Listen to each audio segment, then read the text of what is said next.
C'est donc officiellement le 31 octobre que les Britanniques quitteront l'Union européenne, un événement sans précédent dans l'histoire de la construction européenne.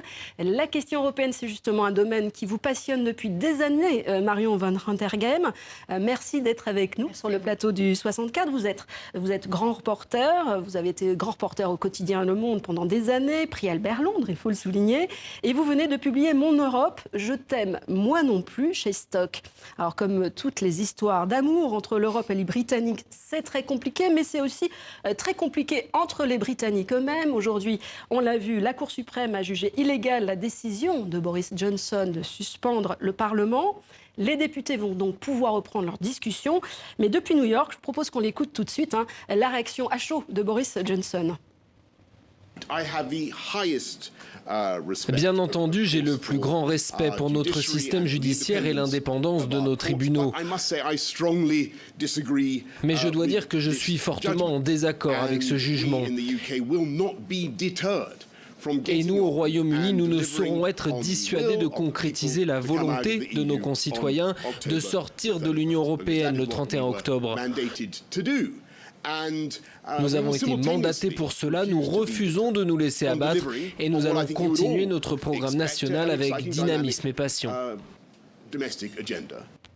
Alors, une question, Marion Van Renterghem. Boris Johnson a-t-il encore la main dans cette partie de poker ? Il fait toujours semblant de l'avoir, en tout cas. Ça fait partie de sa nature et du personnage qui s'est construit. C'est une espèce de zébulon monté sur ressort, sur lesquels tout glisse comme sur lequel tout glisse comme sur les plumes d'un canard. Il ment comme un arracheur de dents. On le met face à ses mensonges. Il continue, il persévère. Ça fait partie du personnage qui s'est construit. Et là, en effet, son intervention depuis New York, il a l'air très apaisé. N'importe qui à sa place serait déjà mort et KO debout, en tout cas depuis bien longtemps. N'importe qui aussi, de n'importe quel démocrate, Premier ministre démocrate normalement constitué, aurait démissionné dans l'heure, parce que quand même, non seulement il n'a cessé de mentir de manière éhontée, en l'admettant d'ailleurs pendant la campagne pour le référendum, mais là il vient de mentir à la reine en lui faisant signer un document qui s'est avéré, selon l'avis de la Cour suprême, illégal. Donc il a commis un outrage, il a commis un mensonge, il a suspendu le Parlement il s'est enfoncé dans un nouveau mensonge d'ailleurs, puisqu'il a passé son temps à dire, et notamment à la reine, qu'il ne suspendait pas le Parlement pour la raison du Brexit. Et maintenant il dit, ah oui, mais le problème c'est qu'avec le Parlement suspendu, nous aurons des problèmes à régler pour régler le Brexit. Donc de nouveau, il s'enferme dans un nouveau mensonge. Bref, il devrait démissionner, il ne démissionne pas. Et le paradoxe ultime, c'est qu'au lieu d'être totalement affaibli et mort, il a encore une chance. Pourquoi ? Parce qu'il y aura de toute façon des élections générales bientôt, on ne sait pas exactement quand, mais il y en aura, et qu'il pourrait bien les emporter parce qu'il n'a pas de concurrents et d'opposants dignes de ce nom. Jeremy Corbyn, le patron du Labour, étant en dessous de tout et ayant réussi à faire en sorte que le grand parti travailliste est devenu une peau de chagrin. Donc Boris Johnson est de nouveau face à un boulevard, et que malgré tout cela, il pourrait bien être réélu et redevenir Premier ministre après une démission ou pas de démission, ou après avoir été défait. Alors le Brexit vous obsède, vous fascine, vous le dites dans votre livre, qui est une enquête qui porte sur les 30 dernières années européennes. Il y a 30 ans, Marion Van Renterghem, est-ce qu'on aurait pu imaginer, alors que les candidats se bousculaient aux portes de l'Europe, qu'un de ces pays voudrait en partir ? La Grande-Bretagne a toujours un rapport un peu compliqué avec l'Union européenne. C'est une île, ils se sentent arrogants. Je pense que le fait de ne pas avoir été défait ni vaincu pendant la Deuxième Guerre mondiale a été très néfaste, finalement. Enfin, il nous a bien servi, parce qu'on leur doit énormément, évidemment, d'être venus participer à la libération face à l'hitlérisme. Mais en même temps, ils en ont tiré une forme d'arrogance assez terrible, qui fait que dans leur tête, ils se considèrent qu'ils peuvent se passer de l'Europe et tenir des accords personnels totalement illusoires, à mon avis, évidemment, avec les États-Unis ou d'autres grandes puissances, sachant que c'est illusoire aujourd'hui, maintenant que la planète a totalement changé et que sans être une grande puissance soi-même, on n'est plus grand-chose. C'est un autre débat. Mais donc, à part la Grande-Bretagne, le Royaume-Uni, qui a toujours eu un rapport compliqué avec l'Union européenne, c'est vrai que l'Union européenne, tout le monde en voulait il y a 30 ans, et c'est bien le sujet de mon livre, c'est qu'est-ce qui s'est passé entre l'apothéose de cette construction européenne qui était 1989, avec la chute du mur de Berlin, l'intégration peu à peu de cette Europe qui avait été coupée, martyrisée et laisser de l'autre côté du rideau de fer, pour des raisons historiques malheureuses et tragiques, tout d'un coup pouvaient rejoindre le club des démocraties, des vieilles démocraties. Et voilà, et en fait, on a commencé une sorte de pente descendante, cette construction qui avait été qui s'était faite plus ou moins avec quelques allers-retours, mais dans une sorte de grand élan euphorique, qui avait trouvé son point culminant au moment de la chute du mur de Berlin, a commencé à se dégrader. On a raté l'élargissement en 2004. On a des tas de choses pour lesquelles on a été très maladroit des deux côtés, à l'est et à l'ouest. Et voilà, on en arrive aujourd'hui à l'inverse de ce qu'on avait espéré, c'est-à-dire au repli nationaliste. Alors, il y a eu aussi des crises économiques pendant ces 30 ans. Vous dites que ce Brexit, c'est le premier désastre économique du XXe siècle. Dans l'actualité, il y a la faillite de ce voyagiste britannique, Thomas Cook, pour revenir à l'Angleterre. Est-ce que ça pourrait être déjà l'une des premières illustrations de ce Alors, le désastre? Brexit n'a pas encore eu lieu. Il n'aura peut-être jamais lieu, d'ailleurs. Personne, Dieu seul le sait. Donc, on ne peut pas non plus attribuer la faillite de Thomas Cook au Brexit lui-même. En tout cas, c'est vrai qu'il y a une mauvaise atmosphère en Grande-Bretagne. Il y a beaucoup de peur, de panique, d'incertitude. Il y a pas mal de multinationales qui ont décidé de délocaliser. Donc, en effet, ça peut être un signe avant-coureur.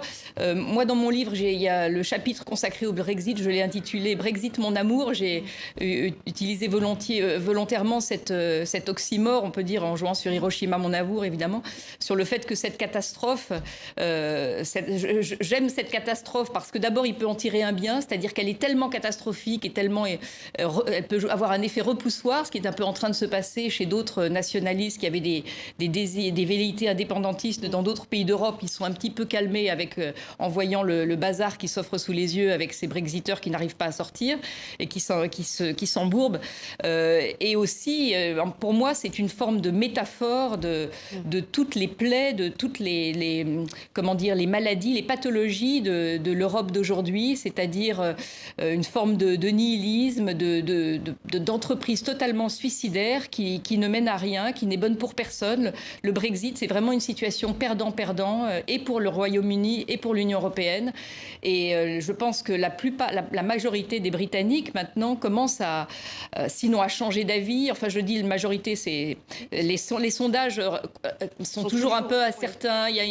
Tout dépend comment on pose la question. Mais en tout cas, ce qui est vrai, c'est que beaucoup de personnes qui avaient voté pour le Brexit commencent à se demander s'ils n'ont pas fait une bêtise. Et je pense que la seule manière d'en sortir, c'est en discussion, mais je le dis depuis très longtemps, mais ce serait un nouveau référendum en posant cette fois clairement la question qui n'a jamais été posée clairement.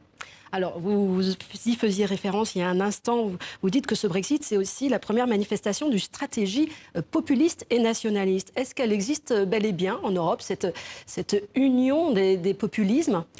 Elle a été espérée très vivement par un stratège occulte qui était Steve Bannon, qui est venu l'ancien conseiller stratégique de Donald Trump, qui a installé un bureau à Bruxelles, un autre à Rome, pour essayer de fabriquer cette union des nationalistes populistes qu'il appelle de ses voeux. Elle a plus ou moins échoué aux élections européennes. Ils n'ont pas réussi à former le groupe qu'ils souhaitaient être, qu'ils avaient, disons plutôt qu'ils avaient vendu et qu'ils avaient promis qu'ils fabriqueraient. Il y a des divergences. Et voilà, ce qui nous sauve, nous démocrates de l'Union nationaliste, c'est que les nationalistes, par définition, sont nationalistes. Donc ils sont incapables, finalement, de s'unir. Ils ont toujours des intérêts divergents. Ils ont toujours l'intérêt de leur propre petit pays par rapport à l'ensemble. Et ils ne s'entendent en rien. Donc on avait vu à l'époque, c'était entre Matteo Salvini, qui n'existe plus pour le moment, qui va revenir, Matteo Salvini et Viktor Orban, il y avait une guerre des égos. Il y avait aussi une guerre sur la conception de l'immigration. Il y en a un qui veut des quotas, l'autre qui n'en veut pas.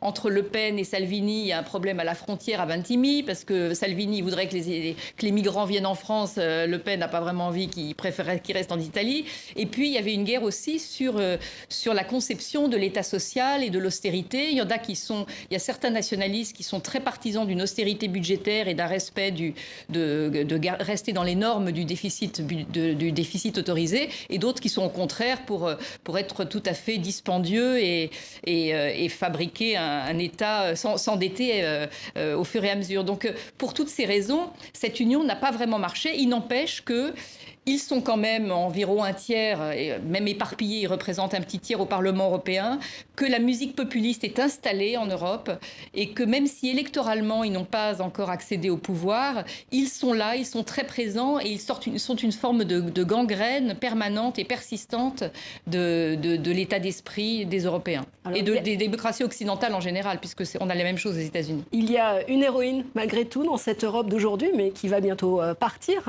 qui va quitter le pouvoir. C'est Angela Merkel. Vous aviez d'ailleurs consacré un ouvrage évidemment à la dirigeante allemande. Elle seule a accepté d'accueillir des milliers de migrants. C'était en 2015. Alors c'était à la fois un risque, mais est-ce qu'elle avait vraiment le choix ?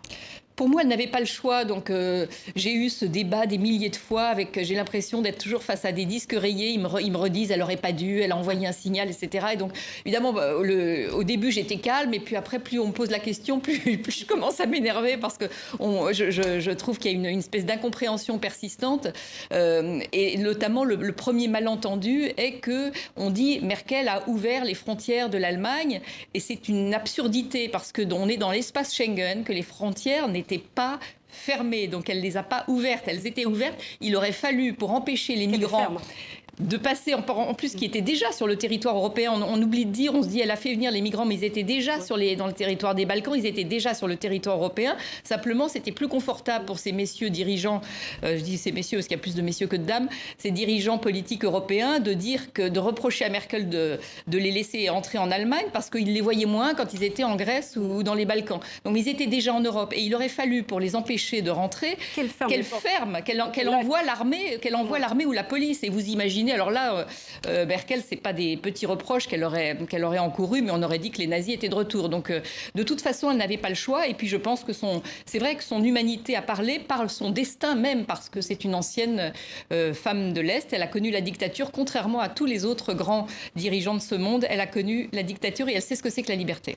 Merci Marion van Randergem. Pour terminer, j'aimerais quand même citer cet extrait de votre livre et qui résume assez bien cette actualité brexitienne.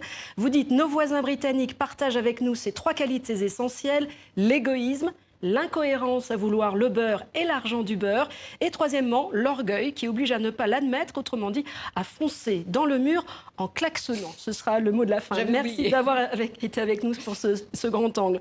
Voilà, Mon Europe, je t'aime, moi non plus, chez Stock, à lire absolument pour retrouver ces 30 dernières années de l'Union européenne.